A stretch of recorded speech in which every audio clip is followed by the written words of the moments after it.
What's up, Nerf Nation? This is Normatico here, and you know what? It is a new year, and I have a new blaster review. Of course, this blaster was released in late of 2023, actually in November. I remember that this blaster was released back when I was actually hospitalized. I went ahead and ordered it. It came in, and you know what? I've kind of been sitting on it for a little bit before opening, but I wanted to actually show this blaster to you now. It has been hailed as the blaster that finally put the nail in the coffin for the Jolt. So let's actually look at it now, and we are talking about the Dart Zone Max Solo. This is a pro-level pocket blaster, which actually retails at around $14.99. You can find this exclusively on the Walmart app. I believe that they were having a Christmas sale where it was only $9.99, which is even better. Even at $14.99, this is officially the least expensive pro-level blaster that at least I've ever seen. If you have any pro-level blasters that are less than that, please let me know in the comments because I want to pick one of those up. Now, let's actually look at this box. Of course, it is a quite pretty performance here in a package. It's a quite pretty package, I should say. So let's go ahead and take a look at this. Perfect size for a stocking stuffer, so let's open it up. All right, so inside, of course, the box, you get the blaster and you get 10 of the bamboo 2X darts. This is not to be confused with the Generation 2 bamboo darts that were released by Dart Zone that were included with the Mark III and the 1.2 and the Mark II. These are much lighter than the original bamboo darts, so they should be a little bit faster. They're also a lot more expensive. If you wanted to buy around 200 of these darts, you can do so on Amazon. That's going to put you back about $45.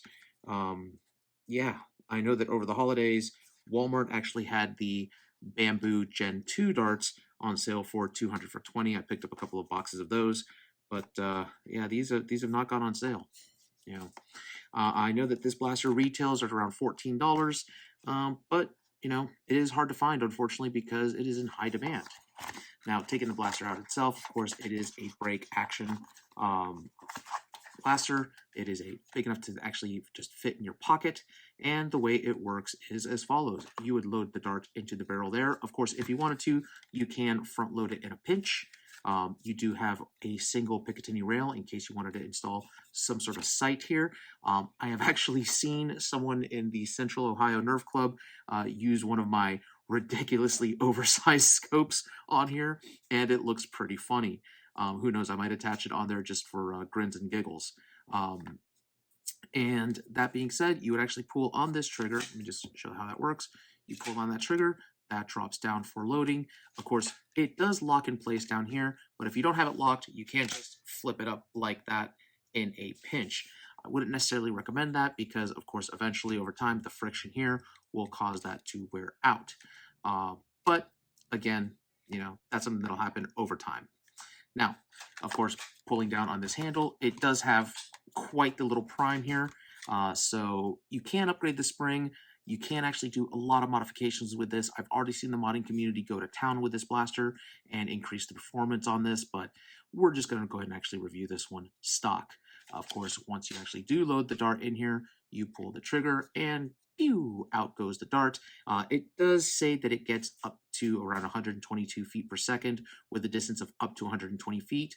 We're actually going to test that out with several types of darts because, again, we only get 10 of these darts, and we know how half darts work.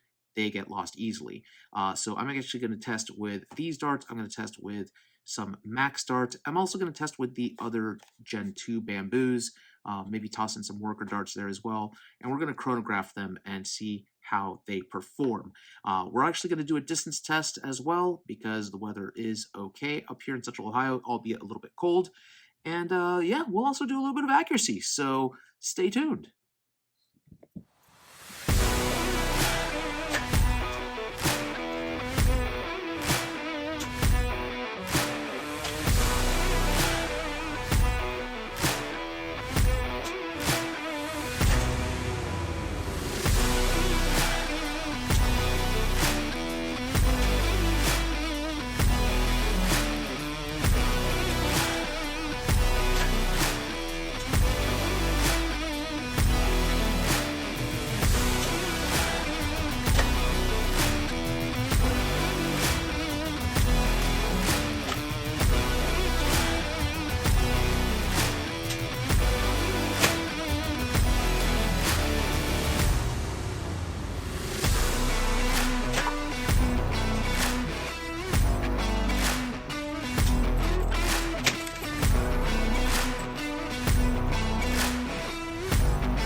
right, we are actually out at the parking lot range with the Max Solo here. We're going to be testing to see if the chronograph readings actually match the distance. The box does say up to 120 feet.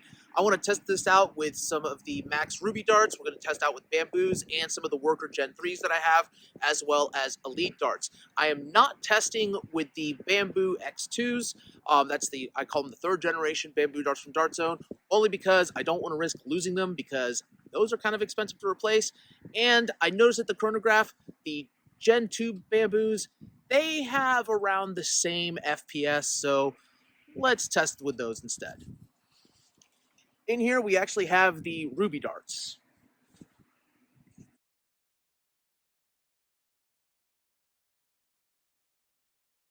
I will say that we actually do have wind here that's going about 10 miles an hour towards my left, so this should skew the reading just a little bit, but we'll see.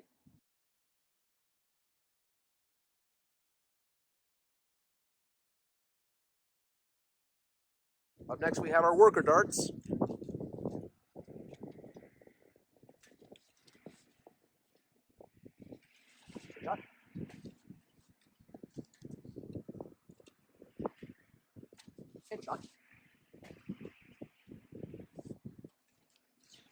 And now we're going to do with the bamboo darts.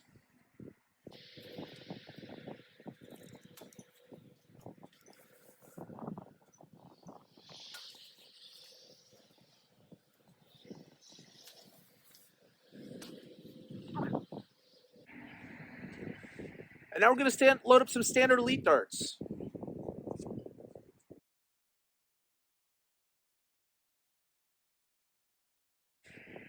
Okay, the straight shot with the Elite darts was kind of pathetic.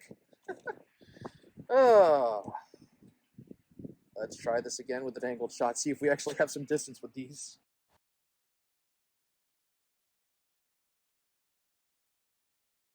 I am actually going to do a quick dart recovery, and you will see on the screen here just how far these darts went.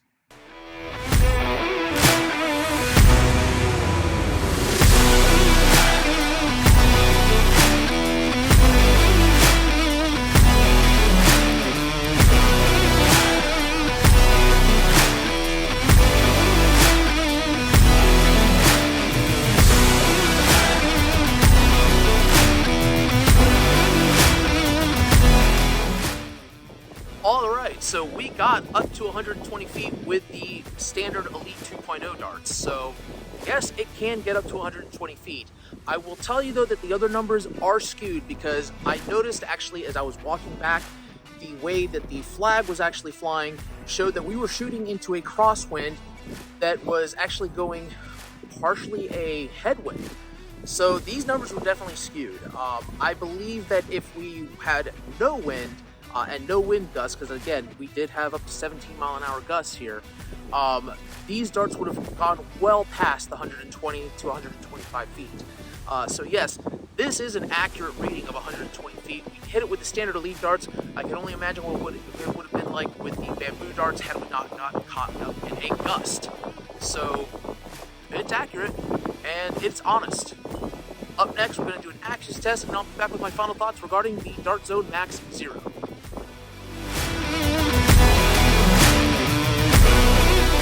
Alright, so we're actually going to do an accuracy test here with the Solo now. We are back indoors where it's nice and warm compared to outside. Target area is the basket. Let's see if I can actually make any inside the basket this time.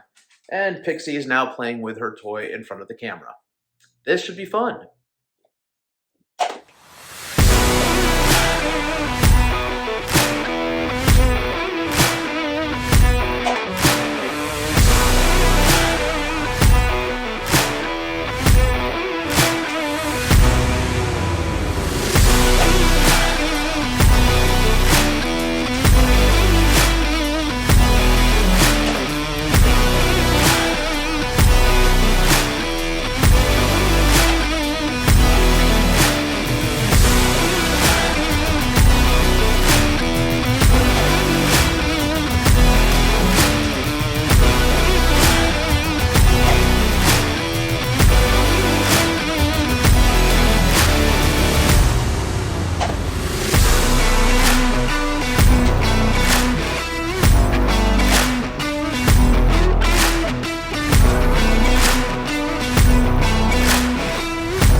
right, so what I was able to see was that one actually went inside of the basket in the 50-point mark, but all of the rest did hit the actual target itself, just not all of them went inside the basket. So this is definitely a very accurate blaster. 10 out of 10 with the Bamboo 2.0 darts. Up next, our final thoughts regarding the Dart Zone Max Solo.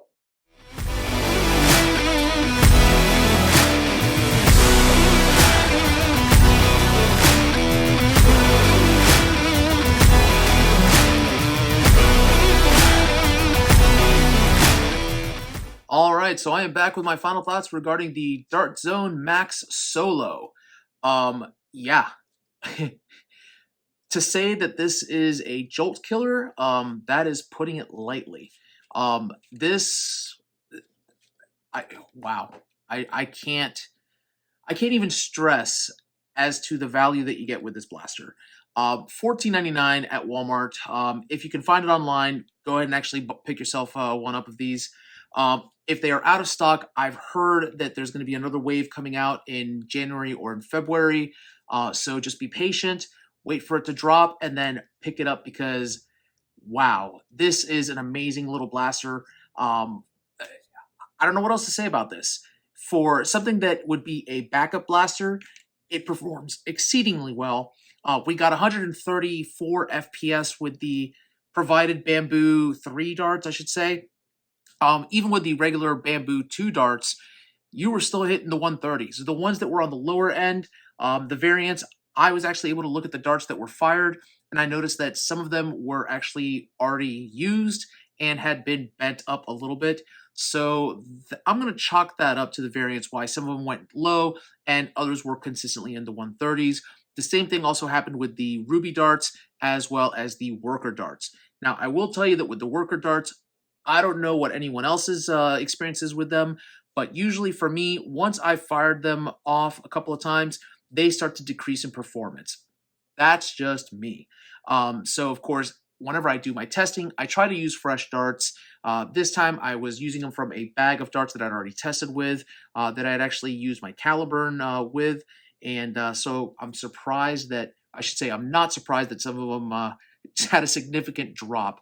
Mainly because when you test something like a Caliburn at short distance against a wall, you're going to cause some damaged darts. Now, that said, I do not want to take anything away from this blaster because of that.